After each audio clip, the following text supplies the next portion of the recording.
Halo teman-teman, balik lagi bersama saya Wardan Rizky Suherman.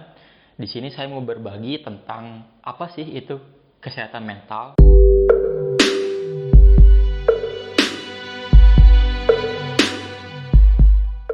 Dari pengertiannya, kesehatan mental itu berarti kita merasakan sejahtera dalam diri kita sendiri.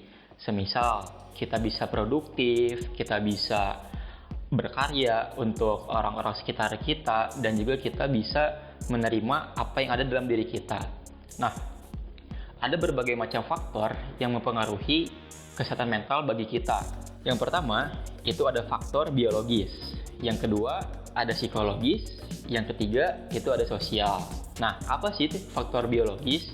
Faktor biologis itu salah satunya adalah cairan otak yang mempengaruhi bagaimana kita mengambil tindakan atau keputusan.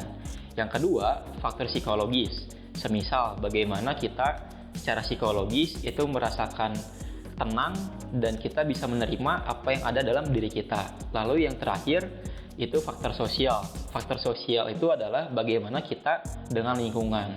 Nah, untuk bisa mengidentifikasi semuanya, kita mesti paham dulu nih, dan juga kita bisa mencari tahu kira-kira faktor apa sih yang membuat kita merasakan sehat mental. Nah, dari yang biologis, kita bisa cari tahu misalnya apakah kita memiliki masalah mental itu, apakah faktor dari turunan, genetik, atau dari cairan otak yang mempengaruhi dalam diri kita.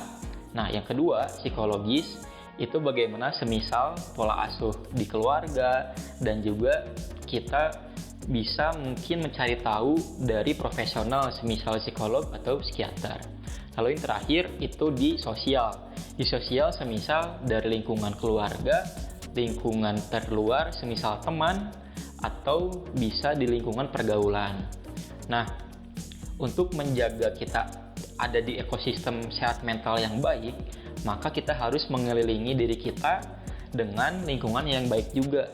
Menurut data, diri kita yang sebenarnya itu dikelilingi oleh 5 teman yang ada di sekitar kita.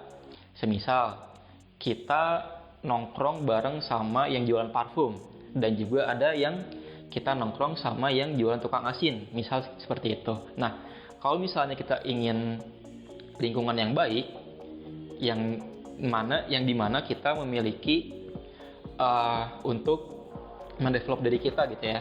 Nah, yang pertama misalnya kita nongkrong nih dengan orang-orang yang jualan parfum gitu ya, berarti kan kita akan terbawa wangi juga.